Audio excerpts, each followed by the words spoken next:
नमस्कार दोस्तों, महाकाल न्यूज में आप सभी का स्वागत है। दोस्तों, आज एक बहुत बड़ा बवाल हो गया है। जी हाँ, काजल राघवानी जो है खेसारी लाल यादव के तरफ दोस्ती के लिए हाथ बढ़ा दी है।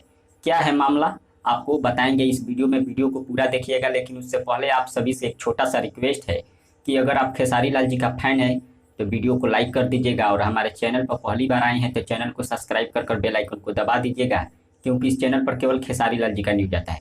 चलिए शुरू करते हैं। आपको बता दें दोस्तों, कुछ दिन पहले एक विवाद हुआ था खेसारी लाल यादव और काजल राघवानी में, और वो विवाद जो है काफी बढ़ गया था। और काजल राघवानी जो थी खेसारी लाल यादव को अनफॉलो कर दी थी, और खेसारी लाल यादव भी काजल राघवानी को अनफॉलो कर दिए थे इंस्टाग्राम आईडी से। लेकिन अभी के डेट में काजल राघवानी खेसारी लाल यादव को फिर से फॉलो कर ली है, जो कि आप लोग स्क्रीन पर देख सकते हैं। यानी कि आप लोग समझ सकते हैं कि खेसारी लाल यादव की तरफ हाथ बढ़ा दी है काजल राघवानी दोस्ती के लिए, और फिर से चाहती है खेसारी लाल यादव के साथ जोड़ी बनाने के लिए। अब इसके बारे में आप सबका क्या राय है, कमेंट के जरिए हमें जरूर बताइए। तब तक मिलते हैं अगले वीडियो में। धन्यवाद।